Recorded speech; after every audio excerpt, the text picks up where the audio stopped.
standards and innovation in Europe's digital future. Our moderator is with SEEBLOCKS, but is Fiona Delaney, who's also the co-chair of the Startup and Web3 group for Blockchain Ireland, a significant driving force in the community, if you don't know her already. So Fiona, if you'd like to assemble your panel, please. Thank you so much, Paul. I would like to welcome on stage the panellists, Ms. Fiona R. from Citi. She is the, I feel like this is a beauty pageant now. I'll let you take your seats and then I'll introduce you. You're really, really welcome here today. I'm so pleased to be able to welcome you to this SEEBLOCKS panel. Just to briefly let everybody know a little bit about the SEEBLOCKS initiative. We're essentially building expert communities in support of European innovation. We offer independently evaluated research services in emerging blockchain standards. We're involved in mapping and analysis of the current landscape for blockchain and DLT from a European perspective. And we're also communicating trends and opportunities. So this panel here is a wonderful opportunity for us to bring members of that international community, very, very expert speakers, very great communicators. So without further ado, I'd like to welcome my guest, Fiona R. Ladies first, of course, from Citi, Head of Enterprise Data Cybersecurity Architecture, I believe. And she's also a member of the National Standards Authority of Ireland Mirror Committee on Blockchain. She's very involved in standards making, actually. So I get to work with her in that context, and she's also a member of the SEEBLOCKS Strategy Board. So thank you very much, Fiona, for coming here today. I'd like to introduce also Jason Ward beside her, Senior Vice President at Fidelity Investments and Head of Fidelity Centre for Biotechnology's Blockchain and Crypto Division. Not the first time I've been on a panel with Jason. I'm really pleased that you're here to connect and to support the community here and the Irish ecosystem. So you're really, really welcome as well, Jason.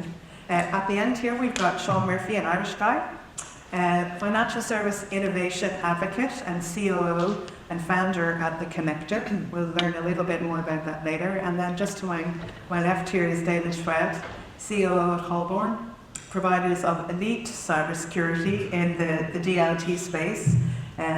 Holborn is also a member, as is Fidelity, of Blockchain Ireland, which is we have a new membership program. If nobody has told you about this yet, feel free to approach myself or Paul or any of the team. You can find out more about it. So we're very grateful for that support, and there's a real great opportunity to introduce David and the other members here today. Okay, without further ado, on the topic of standards and innovation in Europe's digital future, Suda, can you help us out here? What are open standards? Can you give us some important examples from your experience? And can you tell us a little bit about what you're working on currently in terms of international standards? Yeah, sure. Just as a matter of introduction, I don't introduce my job role. I introduce myself as a person. So I'm a mother, a photographer, and usually a speaker, if you have attended some of my sessions. So I get excited about DLT, crypto, post-quantum communities, and I usually champion those areas. And standardization is the foundational aspect of all these. And so like Fiona already mentioned, I got introduced to ISO, International Standards, through National Standards Authority of Ireland as a cybersecurity expert in DLT and the emerging technology space in 2016. As part of the recent work that I'm doing, I'm currently leading the smart contract security standardization work internationally for the NCI and the International Standards Organization.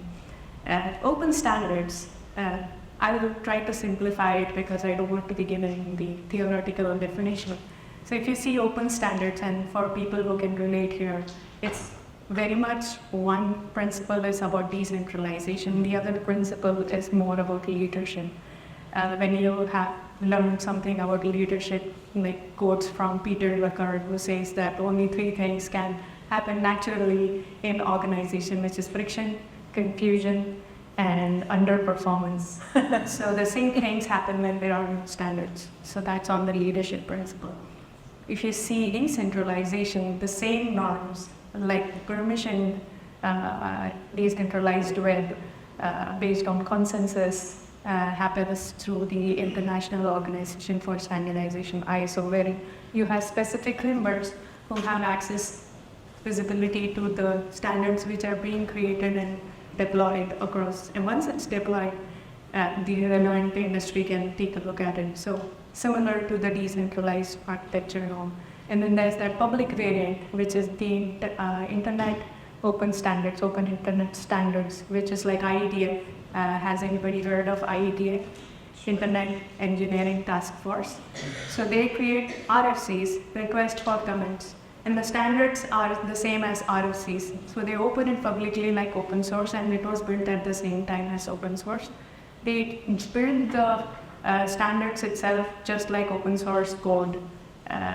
The moment the feedback starts to end, that's when the RFC is considered as the final version standard. So that's more what the open standards.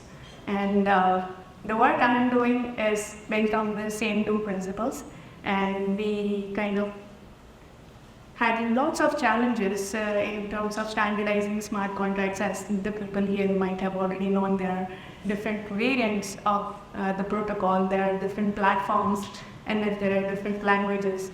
And even the hosting platform like cloud, on-prem, off-prem are there. So we had a load of challenges that were thrown at us.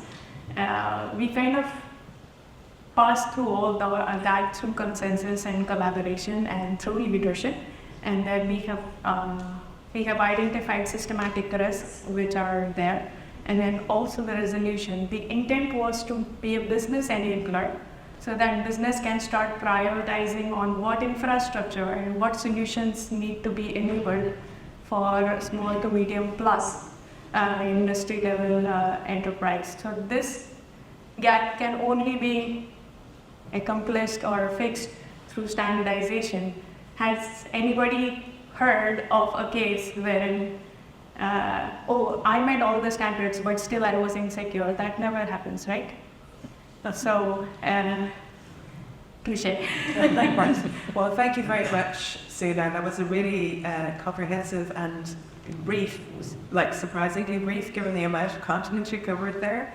I really, really appreciate you taking that time and starting off with leadership, because I think standardization is a matter of leadership.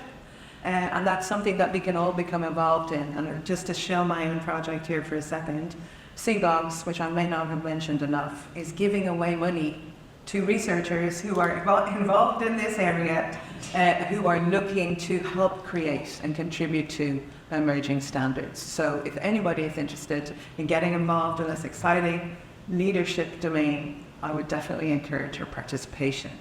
And moving on to our next speaker, I'm going to come to data next. Following on from what Sudha was saying there, what role, from your experience, which is very much your background is legal, you're in COO in cybersecurity, like really global cybersecurity firm, how important do you think, or what role does standardization play in the legal, technical, and governance aspect of interoperability? How important is it for advancement and innovation technology? That's a good question. And the innovation piece is interesting, because there's somewhat of a competing interest when you say innovation versus standards in some respects. And I'll kind of circle back on the legal side in a second, but when we talk about innovation and standards sometimes are competing interests, in the sense that when you want to innovate, you don't necessarily want very prescriptive standards on how we're going to come up with a piece of technology or how we're going to effectuate a certain process. On the flip side of that is then you start having the inability for certain standardization within an industry. And I'll give an example of the iPhone in the US. The iPhone in the US, lightning cable. And that was a big issue in the US because there was no standardization, and you had Apple that was coming out with this lightning cable, and There was from a consumer perspective, it was just very disadvantageous for everybody now to have to go out and buy all these different cables while everybody else in the entire world was on USB-C. Now that is an example of where lack of standards is really hurting from the innovative perspective, because there was this inability to force a particular company into a particular standard, which was hurting consumers. On the other side, though, is when you have certain standards, you now are hurting innovation in the sense of, if you look at, for example, Tesla in the U.S. as far as the electric charging. They came up with their own standards, which then became the standards in the United States. So I think from a perspective, from a legal perspective, kind of circling back to the original question, I think standards from a legal perspective are interesting in the sense that you have to understand jurisdictionally, when you're setting certain standards, that you are now in a global economy and a global workforce, that you can't necessarily pinpoint people to a specific jurisdictional standard, that you have to understand interoperability from a legal perspective as well as from a governance perspective, because you're now going to be working not just within your confines of your individual country, and it's in a different country. So I think from a standards perspective, I think there has to be an understanding from interoperability from a legal perspective as well. Completely. I think in this domain, which is blockchain and DLT, I think we're seeing this really interesting interface of what you can technically do. Let's not forget ERC. It's Ethereum request for comments. These are standards. These are informal consensus standards.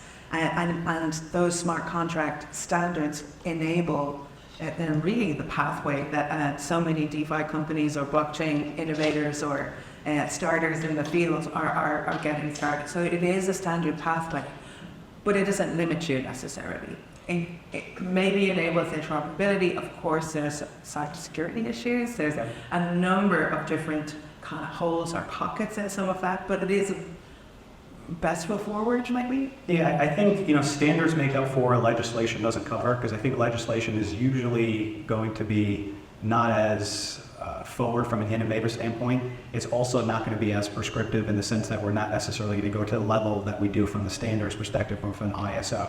So there are guiding principles that organizations need to adhere to that is meant to adapt over time based on those rising standards. So if you look at, for example, DORA, that is having, create a framework that does black. Well, that framework may change over time. So what's good today may not be good 12 months from now or 24 months from now. But then what happens underneath things like DORA is there'll be then best practices and standards as far as here's a framework that everybody should adopt. And if you adopt this framework, you'll be in compliance with DORA. So I think they're both needed, and I think the frameworks and the standards help set, from a legislative perspective, what's, the standards. Yeah, great. Thanks a million. Jason, can I come to you? We've got maybe, up to you, whether we go higher or lower in focus here. Would you like to comment on how important you believe that standards are for innovation in digital society? Absolutely. Thank you for the question. I think just to build upon some of the earlier comments, when you think about standards, they become enablers or really touchstones that people can come back to. And I think it's important that they can facilitate collaboration and the compounding of efforts from different organizations or different entities.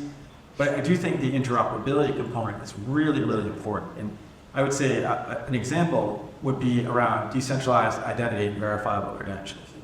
You have these institutions like the World Wide Web Consortium and Decentralized Identity Foundation that are promoting standards, but then you're also looking and saying there's any number of rails that can be used to communicate this information or to verify the state of something. So you have to have a way to essentially have a digital Rosetta Stone.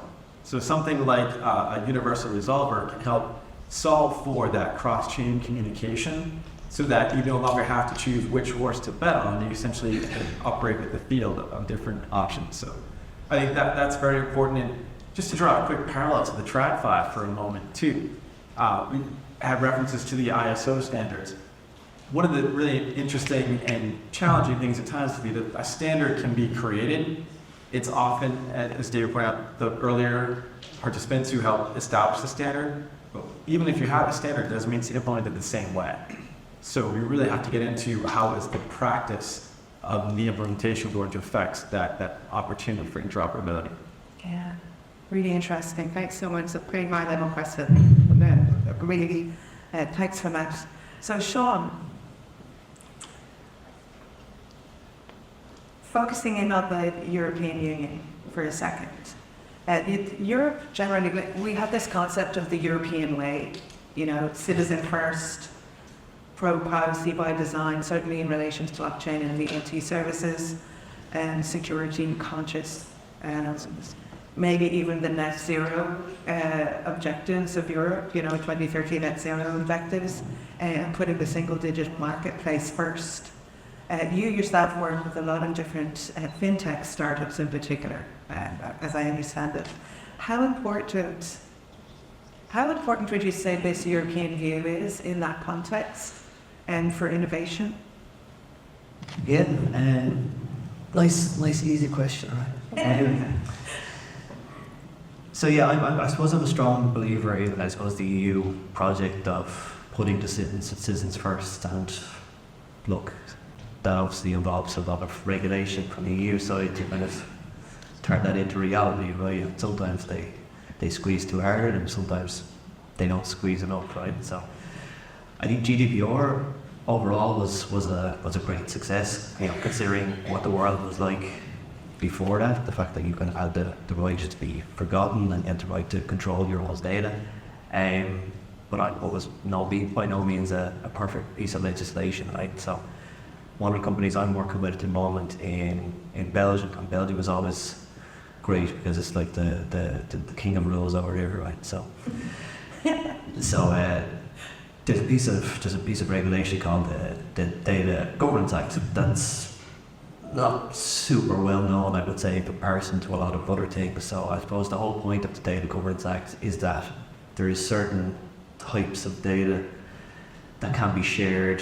It's kind of almost like bending the rules of GDPR in a way. So data can be shared for altruistic purposes. So if a university wants to share some data, or a government authority wants to share some data with another third party, there's mechanisms that have been developed to kind of do that. And kind of standardised ways of doing that.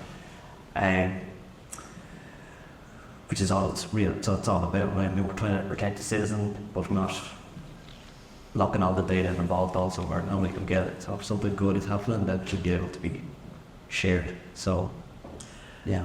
And in particular, would you see, so maybe tell us a little bit about the work that you're doing, how you're supporting those, that interest that you have in those innovators, how do you support that in your work? And then, I mean, do they ever talk about the policy context? Is that kind of the fabric of the type of innovations that you're seeing? So what we do at the connector is we connect financial institutions with new technologies. So what that means in reality is that I work with 14 different fintechs based all around Europe, and we have one in Singapore. They're all kind of Series A plus, so they all work with at least one bank. So they don't react directly to the policy. So policy happens, the bank reacts to the policy, or the FI reacts to the policy, and then my client tries to find a solution that fits with the bank's challenge. Compliance oriented, Sometimes compliance. It's almost business case led. So just to give you another example, in Belgium, one of the ways they're meeting the Green Deal is by changing the standards around mortgages. So they have something similar to a BER rating for a house here. So they've made the decision that if you're in Belgium, you try to get a mortgage if your house is an F rating, you're not going to get that mortgage unless you can show a plan, and you're going to get that F to a D or whatever, right? So their plan is to kind of tackle energy emissions via the housing market that way. So one of the companies we work with developed a technology solution to kind of figure out how to do that construction costs to actually make the house move up the energy band. So something that was hand to a bank rather than sending in 20 different architect reports and everything else. So it's so process optimization, essentially. yeah. Fading in there's 14 Net different zero, companies, so it's a different path every single time. So it's an interesting job for me. When you talk about standards as a business enabler, I mean, I won an open banking hackathon in I think it was 2015, and I was so business enabled that I think I just pretty much stopped everything else I was doing and set up an open banking company back in 2016, which wasn't a great idea in hindsight, but you know, it was. You're still here. You didn't get arrested. I'm still here. Yeah. No, that sounds amazing. Thanks a million. That's a really interesting, supportive environment. You know, the innovation supports environment, and you probably are seeing a lot of trends and everything. So we're going to come back to that question later. Thanks a million, Sean. So I'm going to put the same question to everybody here, and I'm sort of interested. It really depends on how you consider what Sean said, that BERA, they can get the mortgage instrumentation piece. Is it an incentive scheme? Can we say it's like a market economics incentivization like project?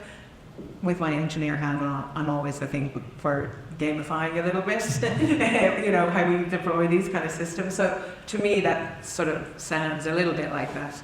So if I'm going to ask each of you the same question. Looking at things like legal, regulatory and policy frameworks, particularly focusing on the EU, can you comment on the status of one of the following instruments? I'm just going to list out a couple of things. If you don't, if you're not interested in these, feel free to name something else. But maybe talk about policy frameworks and innovation, and if you're seeing something that is like positive incentivization. So, David, don't you go first? Dora, Micah, Vas, EU Digital ID, Card Passport. Sure. I'll comment on DORA, and then I have another comment too. But if you look at things like DORA, it's, you know, legislation is typically reactionary because something bad happens, and now we have to have legislation because people were bad and trying to protect, you know, the consumers or businesses from bad actors, if you will. But if you look at the intent of DORA, I mean, just, you know, operational resilience, that's something that organizations should be doing anyway. So this isn't anything, because you know, there's many clients that I'm talking to that are, you know, losing their minds over, am I going to be compliant with DORA? And the answer should be, you should be, and there shouldn't be any panic within your organization of whether or not an operationally resilient. I mean, just those two words in and of itself should be how you're building your business and how you're building your control environment.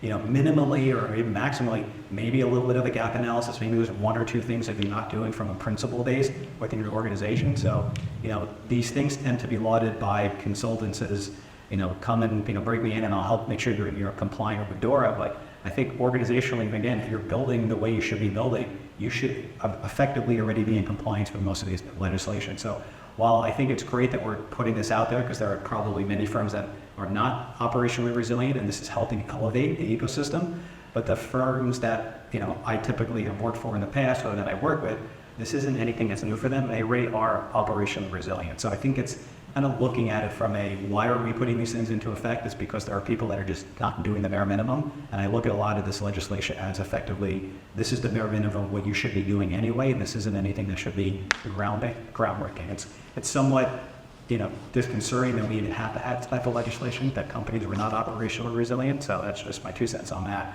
And as far as just different framework, there's a bunch of really great projects that are happening in the ecosystem, especially in digital assets, whether it's, you know, security standards or operational standards. I think the problem is there's so many fractured initiatives that I really wish a lot of them would just kind of combine, so that way we get some market adoption. Because at this point, even if I just take security standards, there's probably 15 different initiatives that I know that are ongoing right now that all want to be the standards for security. And it's a lot of great minds that are working, and I just wish that we could figure out a way to consolidate all of these fractured, you know, working groups and different types of standard efforts, and really figure out a way, because then there'll be market adoption as opposed to this firm adopting this standard, that firm adopting that standard. So those are my 2 points. That's really interesting. And maybe this might help you out. SEEBLOCKS has a standards visualization tool on the website, and you can use that to help navigate. And if there's not enough cybersecurity standards in there, please just drop us an email, I was worried. So again, there's lots of resources that we have. It's all about sharing information, upskilling, and creating awareness around this landscape, super important landscape. Suda, I'm going to come to you. I shilled my own project again. So Dora, Micah, Vas, Digital ID, EU Product Passport. Yeah, so I got introduced to all these legal frameworks through SEEBLOCKS, so thank you for that. But what I see from wearing that cybersecurity hat is we definitely want to understand what are the different infrastructure tools like risk-based frameworks and others around specific infrastructure, like the digital assets communication platforms or the protocols itself, how the assets communicate with each other, the wallets. EU Digital ID has a little bit around that. Then the integration with the liquidity platforms, the SaaS tools, DORA has a little bit on that. And then there's also EDAS, which has a little bit on liquidity and others. And then MICA has a little bit more on how the operations should happen in terms of the liquidity and who and what is there.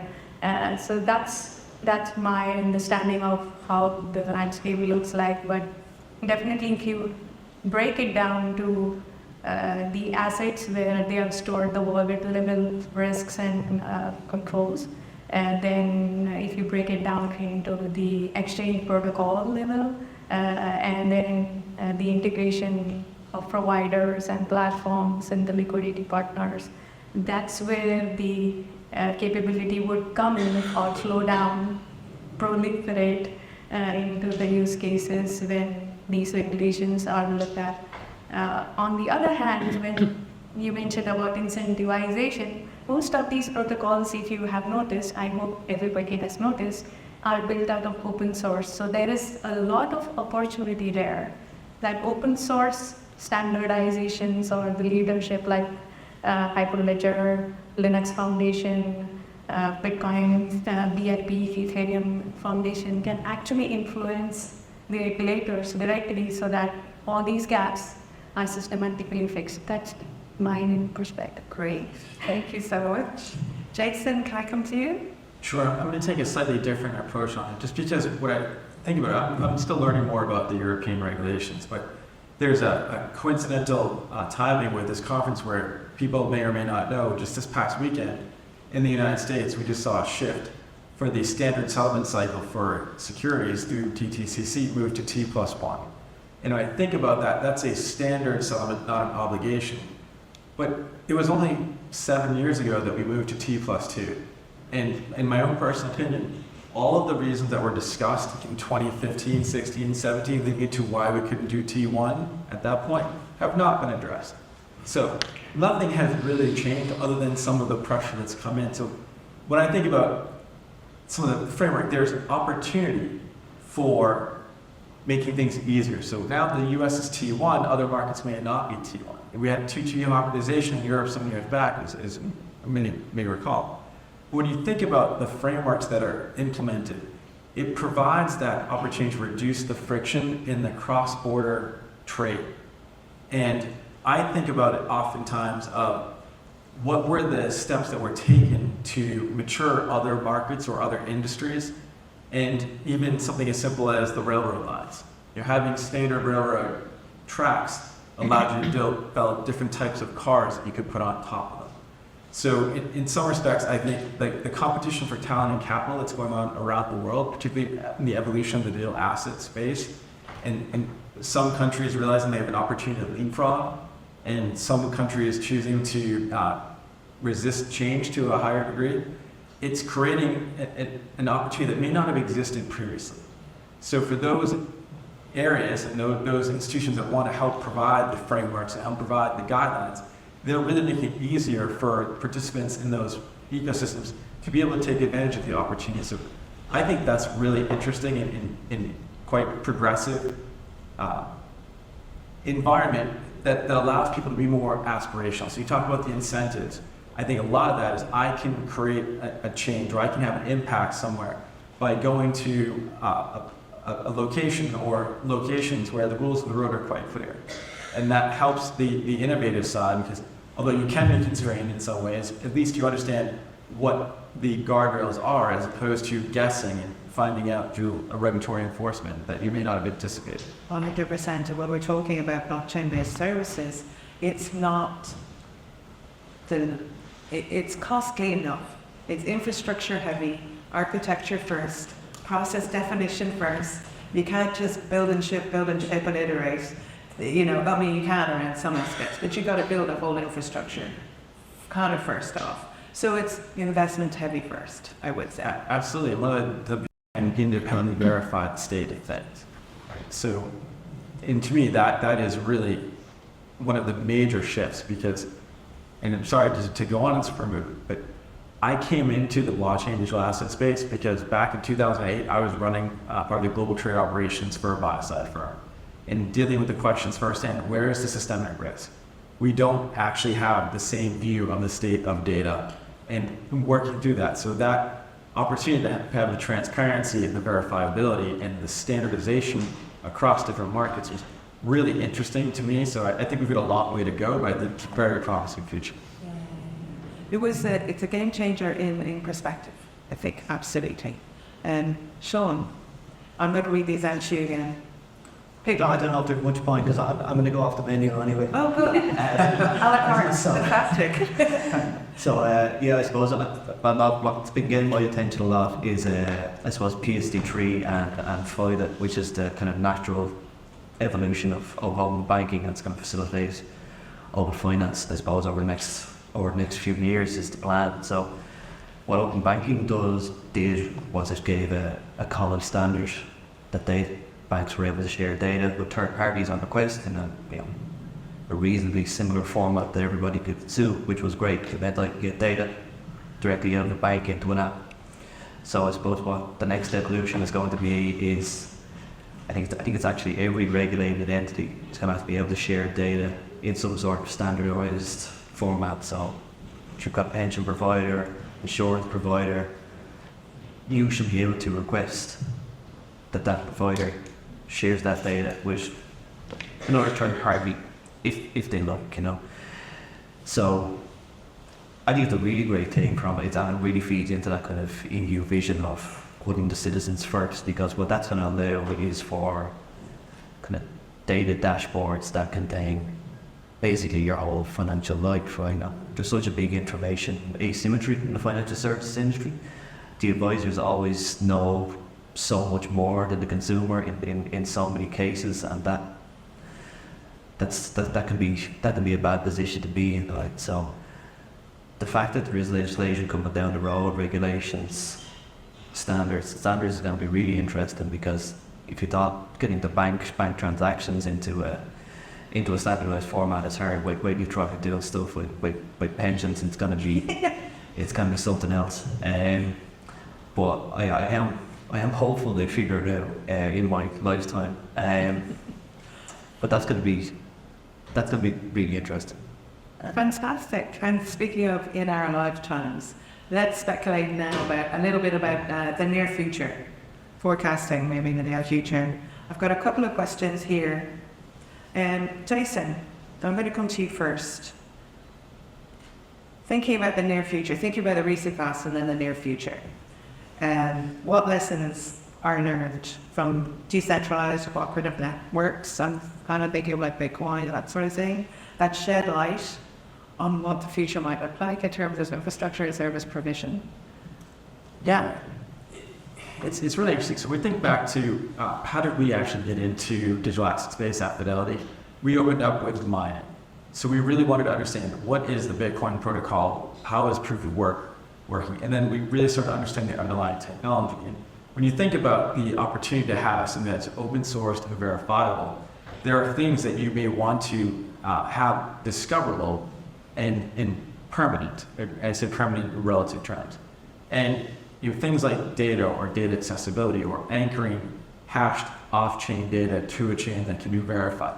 That's a really interesting opportunity. But we look also at the ability to have essentially global peer-to-peer type of interaction without the need to trust the counterpart, but you really trust the technology. Then you start to unwind what kind of automation could be introduced. When I first started looking at smart contract blockchains, there's so many different business processes today that are inefficient, or they're leveraging data access layers to publish or subscribe to you in order to run all these different operations. I think even the possibility using that technology to drive event-driven functions, you get a lot more efficiency. I do question, would open up capital markets more, might we see different type of products being brought forward. And one of the things I think is most, I feel like it's here.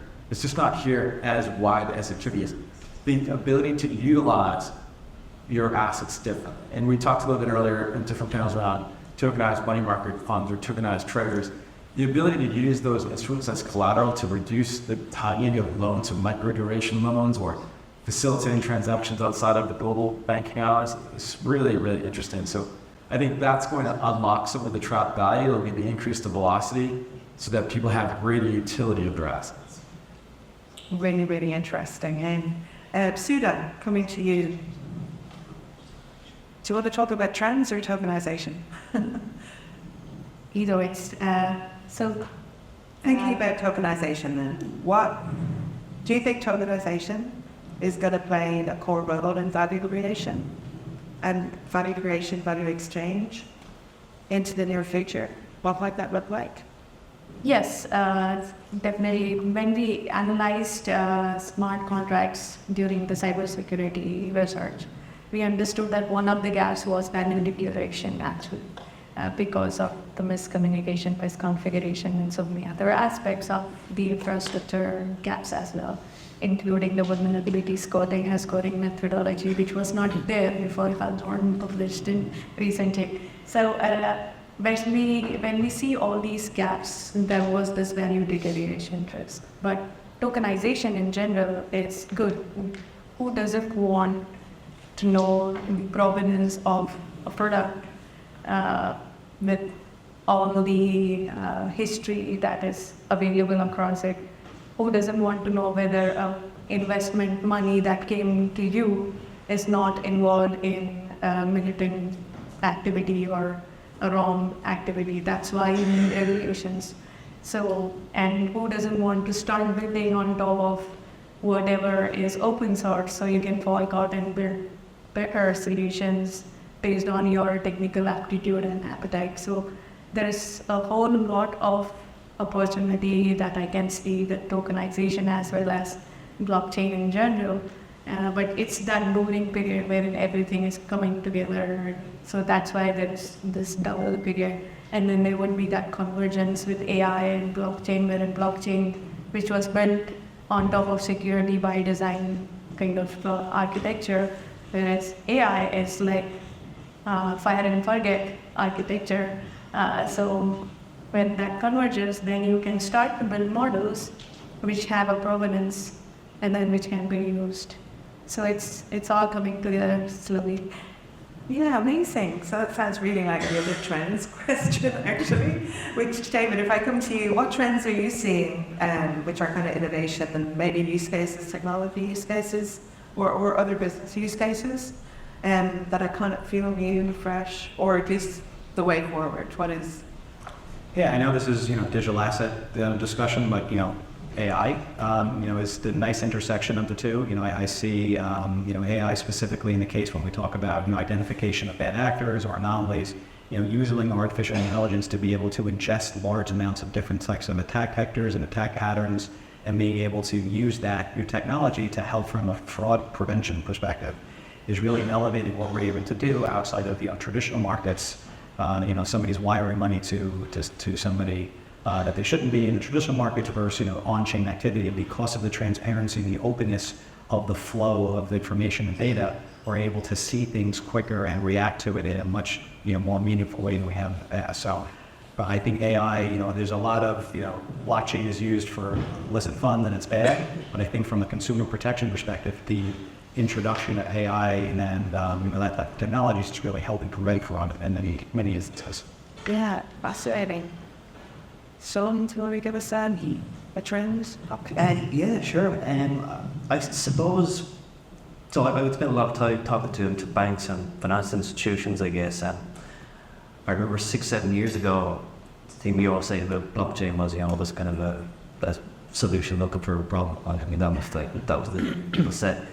But I suppose what I'm seeing at the minute is there's certain terms that I guess you would only associate with kind of blockchain kind of cryptography that start to creep into normal conversations in financial institutions like zero knowledge proof and DLT technologies. Like they're not taboo anymore in certain contexts. So, for example, the environment companies I work, one of my clients is a company called SEEBLOCKS. So they're based out of Stockholm, and they do DLT cross-border payments. So they have a network of correspondent banks all around the world, and they do transferring money, using DLT technology, and the money's going to collateralize in each bank. So the banks aren't super scared because the money's basically in an escrow account. They can't really, disappear into space. So they're comfortable with that. So that's possibly something that maybe 6 years ago they would be kicked straight out the door. So that's easing off a bit. One of the other companies I work with is a company called Data Village. So Data Village is basically a data collaboration and governance platform. So what does that mean, right? So it's kind of based on zero knowledge proof again. So it's a way for two different commercial entities to kind of share information without compromising, the commercial value of that information. So one way it would be used would be for like a collaborative anti-money laundering. So like a shared information on bad actors, but you can't see information on that actor that would compromise the kind of commercial activities of one entity or the other. So they kind of put all data in one place, and then they decide the rules around it, and then it's all Federated data there, badly. Listen, really, really interesting. I think I've talked to you guys forever.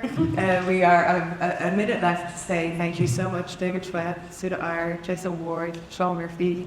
Thank you very much for listening, and thank you very much for supporting the panel and our event here today, and speculating about the future, blockchain in the future, and how we're building it together. So thank you very much, everyone.